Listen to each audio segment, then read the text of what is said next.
नमस्कार दोस्तों, आपका RKN एकेडमी पर हार्दिक स्वागत एवं अभिनंदन। दोस्तों, पिछली कक्षा में हमने इतिहास का सामान्य परिचय में इतिहास का सामान्य अर्थ और इतिहास क्या है उसके विषय में अध्ययन किया।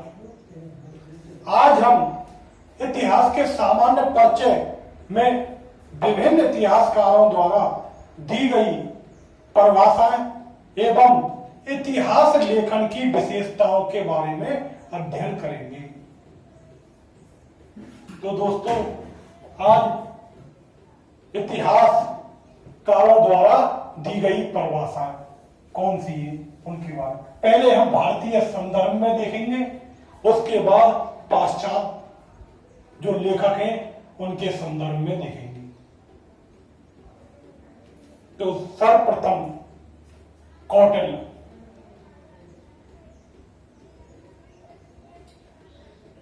कौटिल्य ने एक पुस्तक लिखी है, अर्थशास्त्र।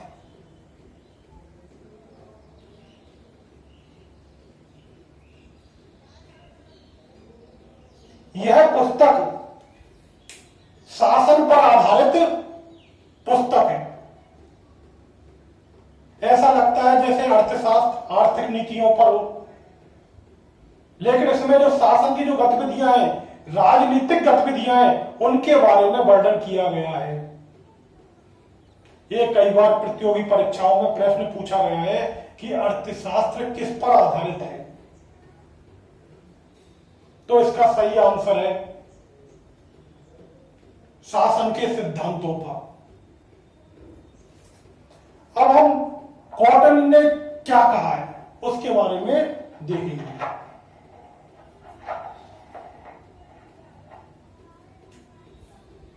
कौटिल्य ने कहा है कि राजा को प्रतिदिन इतिहास का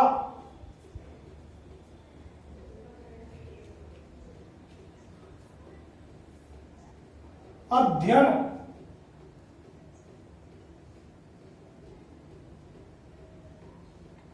करना चाहिए।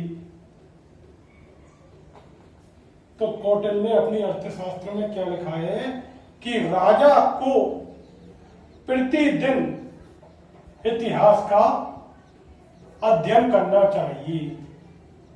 कि राजा अगर प्रतिदिन इतिहास का अध्ययन करेगा तो अतीत में किसी राजा ने जो गलतियां की हैं उनसे वो सबक ले सकता है और अपनी गलतियां वो सुधार सकता है। तो कौटिल्य ने सही कहा है कि राजा को प्रतिदिन इतिहास का अध्ययन करना चाहिए। दूसरे इतिहासकार कल्लड़।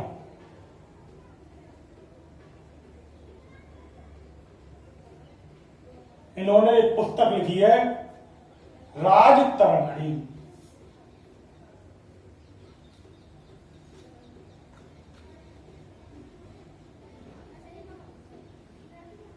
कल्लड़ को भारत का प्रथम इतिहासकार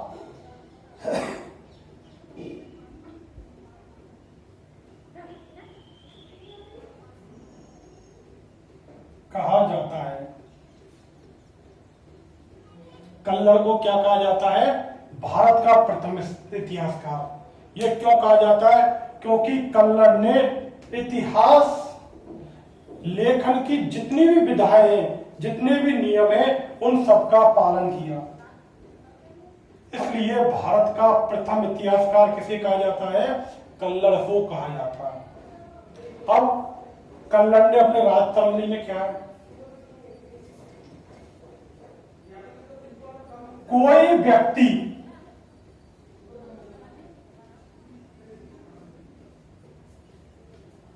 अतीत की घटना घटनाओं को संग्रहित करना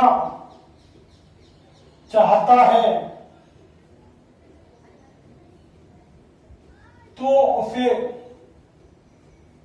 न्यायाधीश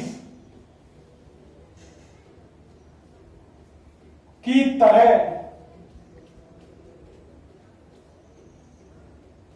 बिना किसी पूर्वाग्रह के होना चाहिए।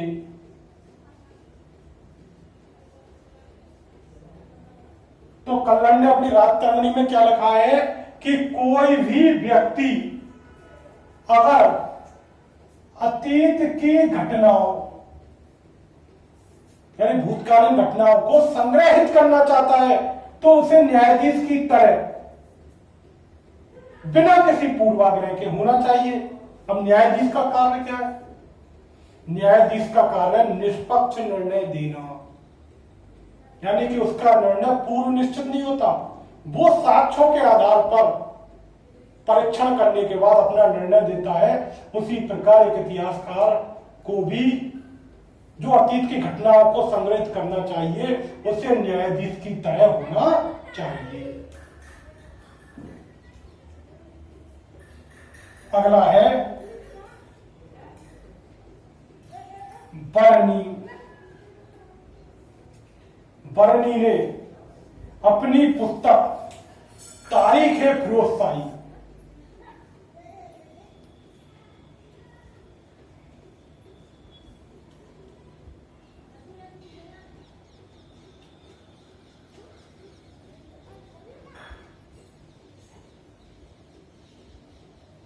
तारीख-ए-फिरोजशाही में क्या लिखा है?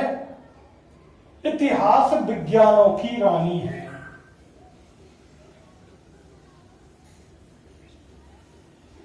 इतिहास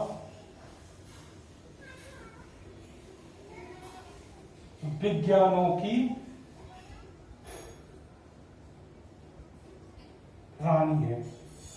तो बर्नी ने तारीख-ए-फिरोजशाही, बर्नी कौन था? फिरोज शाह जो तुगलक था, तुगलक वंश का शासक, सल्तनत वंश में उसके दरबार में था।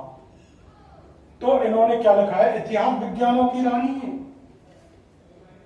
हम जानते हैं कि राजनीति विज्ञान,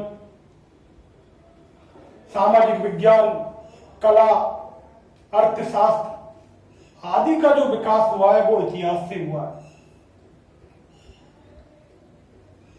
और विज्ञान में प्रयोग होते हैं तो इतिहास में भी कहीं ना कहीं अप्रत्यक्ष रूप से प्रयोग ही होते हैं। शुरू में मानव ने पाषाण के उपकरण बनाए, फिर तांबे के बनाए, फिर लोहे के उपकरण बनाए, तो वो कहीं ना कहीं प्रयोग ही तो है। तो बर्नी ने अपनी तारीख-ए-फिरोजशाही में क्या लिखा है? इतिहास क्या है? विज्ञानों की रानी है।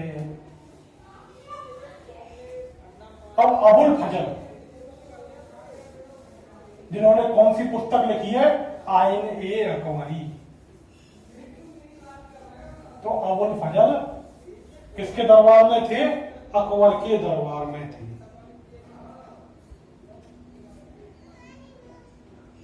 अबुल फजल इन्होंने पुस्तक लिखी है आईन-ए-अकबरी।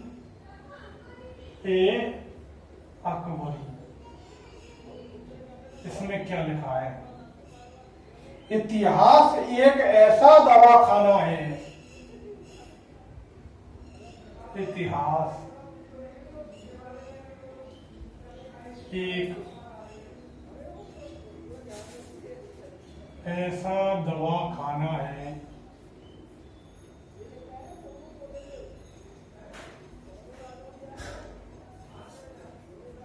जहां हर बीमारी का इलाज होता है। तो अबुल फजल ने अपने आईने अकबरी में क्या लिखा है कि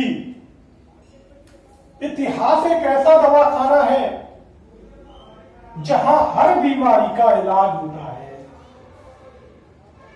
क्योंकि इतिहास से हम सबक लेते हैं और इतिहास में जो भी प्रयोग हुए हैं या कोई घटनाएं अच्छी हुई है उनको हम ग्रहण करते हैं, और कुछ घटनाएं ऐसी होती हैं जो ठीक नहीं थी, उसने शासन व्यवस्था को खराब कर दिया, तो हम क्या है उससे दूर रहते हैं। तो इतिहास एक ऐसा दवाखाना है जहां हर बीमारी का इलाज।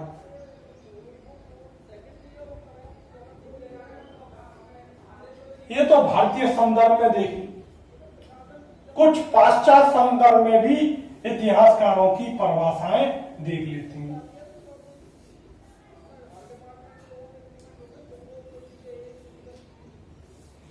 तो EH कार ने क्या कहा है? एडवर्ड हॉलेट कार, ये क्या कहते हैं? इतिहास अतीत व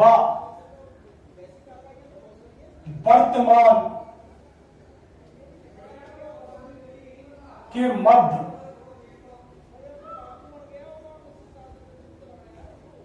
परिसंवाद है।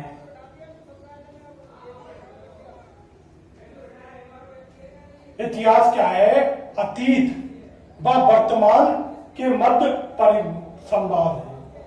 क्योंकि हम क्या है कि जो अतीत की घटना है उनको अध्ययन वर्तमान परिप्रेक्ष्य में करते हैं। जैसे हमें चावल के अवशेष मिले, भाई चावल के बारे में हमें जानकारी तभी तो मिलेगी जब हम जानेंगे कि चावल ऐसा होता है, तो वर्तमान में वो चीज है तभी तो हमने पहचानी। कोई चीज वर्तमान में नहीं है तो उसके हम कैसे पहचानेंगे कि यह वह चीज है? तो इतिहास अतीत व वर्तमान के मध्य परिसंवाद। इसके अलावा इतिहास भूतकाल से सबक लेता है और अपना भविष्य संभालता है। इतिहास भूतकाल से सबक लेता है और अपने भविष्य को संभालता है। भाई समुद्रगुप्त ने जो दक्षिण नीति अपनाई, वो नीति आगे चलकर अलाउद्दीन खिलजी ने अपनाई। इसके अलावा सिकंदर विश्व विजय के लिए निकला था,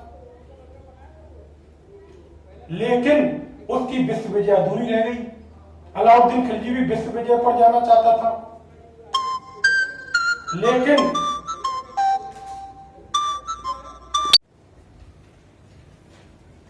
तो दोस्तों जो वो अलाउद्दीन खिलजी ने सिकंदर की घटनाओं से सबक लिया और अपनी विश्व विजय की जो यात्रा थी उसको विराम दे दिया। तो मैं क्या बता रहा था? इतिहास अतीत व वर्तमान के मध्य निरंतर संवाद है।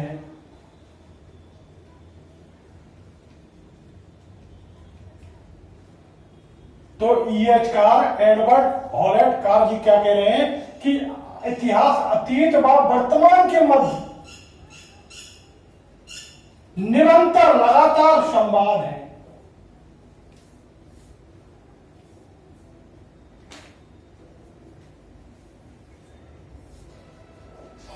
अब एक परिभाषा और भी है, किसने? EH कार महोदय।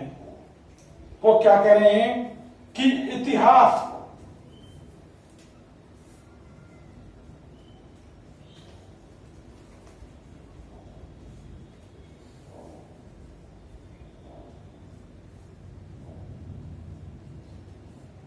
इतिहासकार व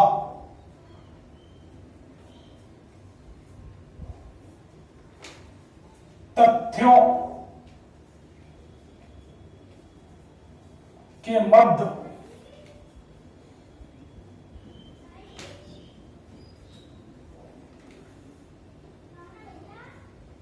अंतर क्रिया है। इतिहास क्या है? इतिहासकार व तथ्यों के मध्य अंतर क्रिया है। तो इतिहासकार, इतिहास लिखने का कार्य क्या है? मतलब इतिहास कौन लिखता है? इतिहासकार। और वो किसके माध्यम से लिखता है? तथ्यों के माध्यम से। तो ईएचआर महोदय क्या कह रहे हैं अपनी दूसरी परिभाषा में? इतिहास क्या है? इतिहास का व तथ्यों के मध्य अंतर क्रिया है।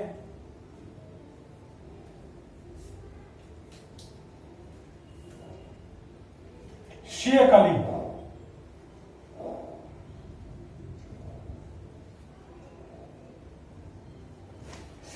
महोदय क्या कह रहे हैं?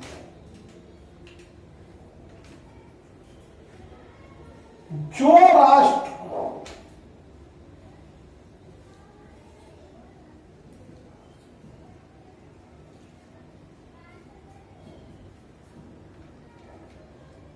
इतिहास का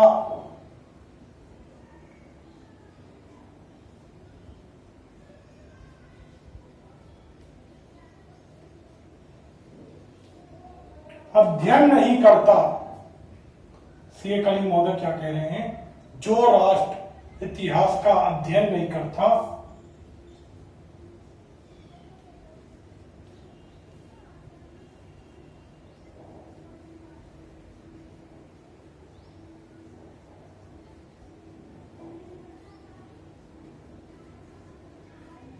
उसका कोई भविष्य नहीं।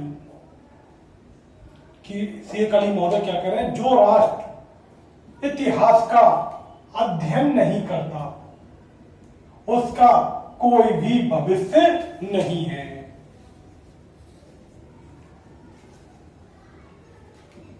इसके बाद स्पेंगलर महोदय क्या कह रहे हैं?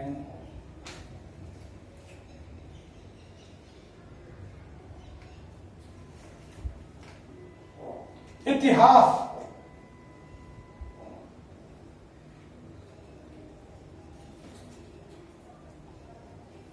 अतीत की घटनाओं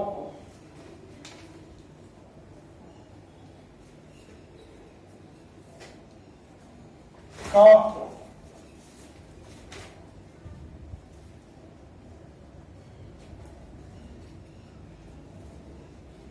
पुनर्विधायन है। स्पेंगलर महोदय क्या कह रहे हैं? जो इतिहास है वो अतीत की घटना है, यानी भूतकालीन घटनाओं का पुनर्विधायन है। यानी विधान का कार्य क्या है? कि कानूनों का संग्रह करना। जैसे भारत एक गणतंत्रात्मक राज्य है और गणतंत्र का अर्थ क्या होता है?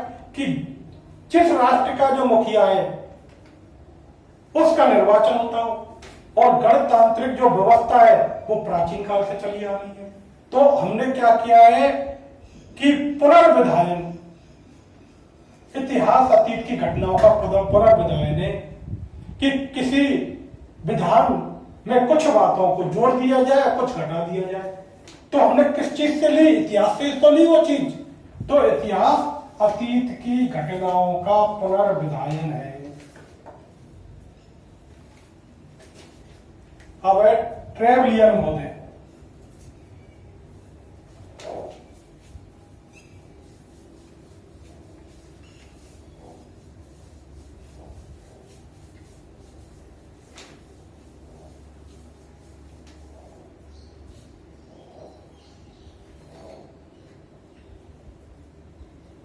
ट्रेवलियन महोदय क्या किया? इतिहास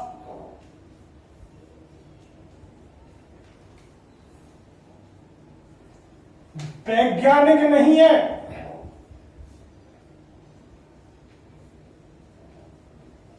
शैक्षणिक है।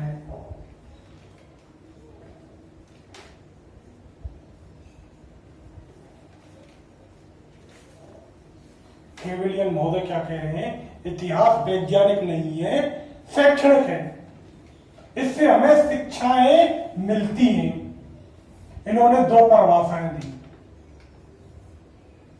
दूसरी क्या है? इतिहास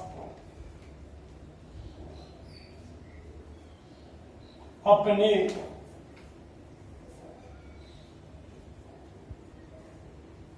अपरिवर्तनीय अंश में एक कहानी है। तो ट्रिविलियन महोदय क्या कह रहे हैं? इतिहास वैज्ञानिक नहीं है बल्कि शैक्षणिक है। और दूसरी परिभाषा में क्या कह रहे हैं कि इतिहास अपने अपरिवर्तनीय अंश में एक कहानी है। अब कॉलिन बोर्ड महोदय क्या कह रहे हैं?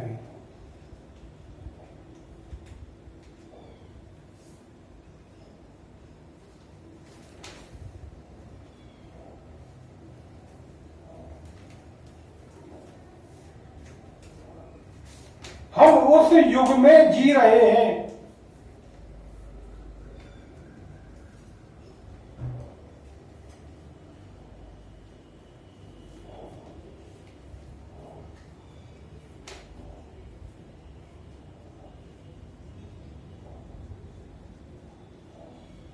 हम उस युग में जी रहे हैं जहां इतिहास इतना महत्वपूर्ण है। हम उस युग में जी रहे हैं जहां इतना इतिहास इतना महत्वपूर्ण है जितना 19वीं शताब्दी में प्राकृतिक विज्ञान। और दूसरी परिभाषा क्या दी है इन्होंने? इतिहास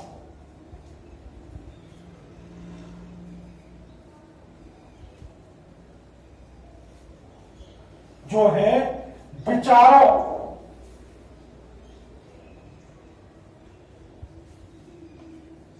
का इतिहास है। कॉलिन बोर्ड महोदय ने दो परिभाषाएं दी है। हम उस युग में जी रहे हैं जहां इतना इतिहास इतना महत्वपूर्ण है जितना 19वीं शताब्दी में प्राकृतिक विज्ञान। और इतिहास विचारों का इतिहास है। इस प्रकार हमने कुछ महत्वपूर्ण परिभाषाएं देखी जो यूपीएससी, नेट, जेआरएफ, पीएससी,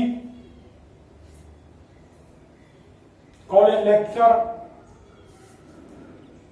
आदि की दृष्टि से बहुत महत्वपूर्ण है। कभी कभी क्या है, इन परिभाषाओं को परीक्षा में पूछ लिया जाता है। अब इतिहास लेखन की विशेषता है।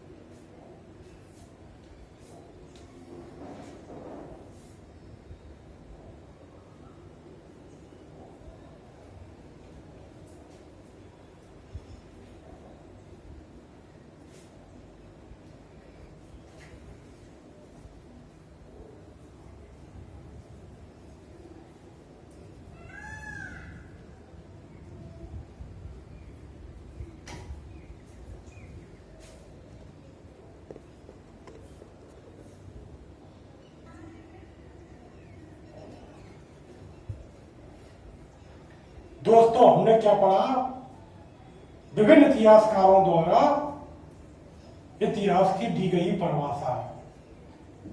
अब दोस्तों हम अगली क्लास में इतिहास लेखन की विशेषताओं के बारे में जानेंगे। नमस्कार दोस्तों।